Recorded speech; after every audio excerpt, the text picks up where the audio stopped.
DJ, how I would describe that one tonight is you grinded your way back into it and found a way to get a really resilient win. Would you agree with that?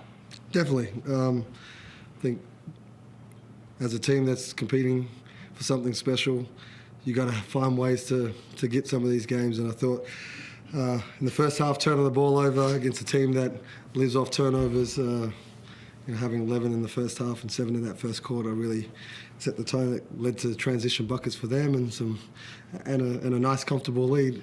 But as the game went on, and I reminded the boys at halftime just about there's two halves.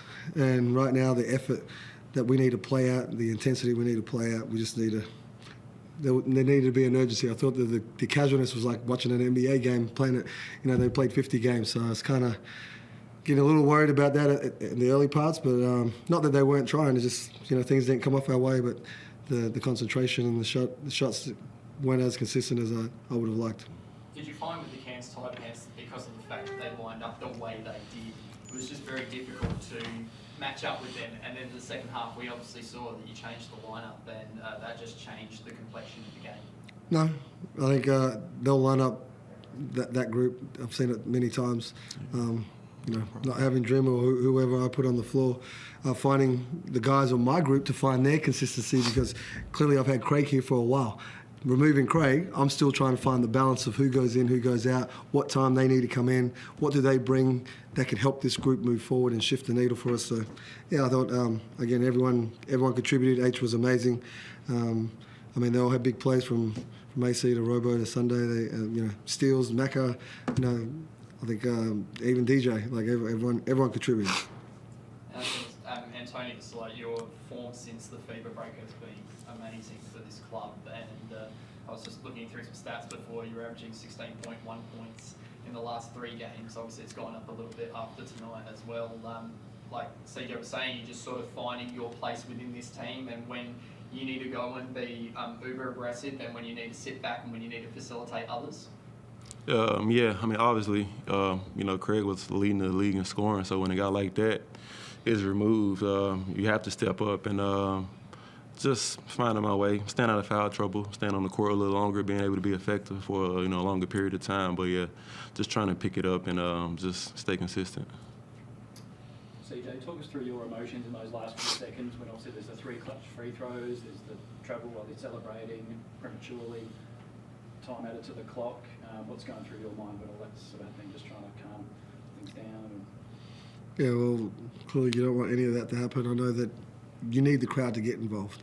I think not taking away from our group of staying in the moment and finishing the job.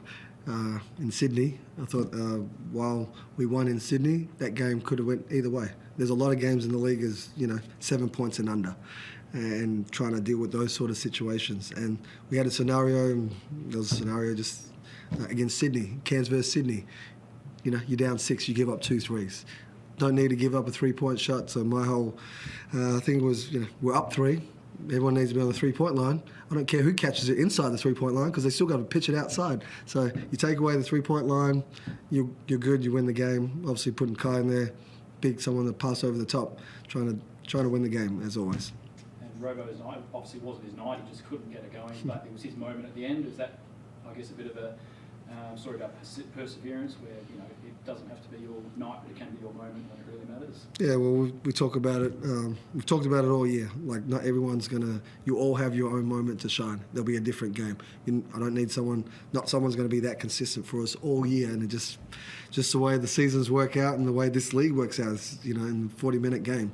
But from foul trouble to different situations.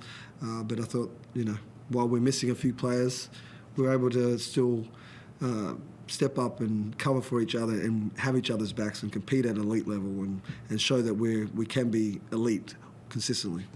And can I ask, how close are we getting to that import? Yeah, not close right now. Close. Like my job right now is still focusing on the team. Like, the staff is doing their job from Perlman and McDowner, and all the agents that keep sending in, and some I keep ignoring because they send so many players. But when it gets close, I'll let you know.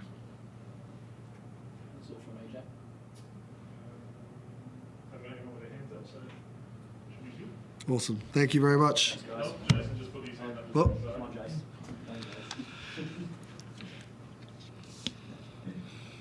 Coach. Just the poor starts at home. How do you address that? How do you work that out of the game? Yeah, well, right now, again, our lineup changed again. As you know, starting Nick Marshall, I mean, I could have started Sunday and needed that spark off the bench and that guy that's consistent, that can come in and contribute to the group. Sunday's, you know, he's a leader and awesome at what he does. I think Nick, being a local kid, just being able to play that position and come in and help. And while he had a rough start to his journey in the game, I thought, again, his effort, and he had his moments too where he showed of why he can compete at this level for a long, long time in the future. But, yeah, slow start. Again, we need to keep finding a way. I could say we can work on a few different things. Being at home, we haven't been here a lot. We haven't played a lot in this building as a group, but playing with the urgency from the jump and setting the tone early, I think I want to see that consistently, and especially we got a month coming at home and playing a lot of games, and they'll come thick and fast, and I think that hopefully we respond to that and start the way that we played the second half.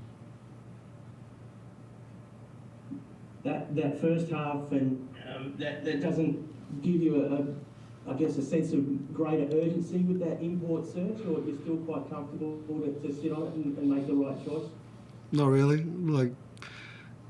If you've watched our group for the last 3 or 4 games, I think that, again, everyone's starting to understand their role, and some will change at different times. Being able to be adaptable in this world and this game today is important. Yeah, we need to win, but as I said to you all along, I believe in this group. I believe in the guys that we got here. The guy who I bring in will buy into our group and how we play, and understand that, you know, their role is, while it's big, I'm not asking them to play 40 minutes. And understanding that and being able to contribute and help to this group and not take away from this group is going to be key, because you're seeing it unfold in front of you now. Is there any chance that you wouldn't win a game? Oh my God. No, I think for everyone to win a championship, I think we're going to need 3 imports. But who and when, and what time, that's another story for another day. No worries. Thanks, guys. Congratulations on the win. Thank you. Appreciate it.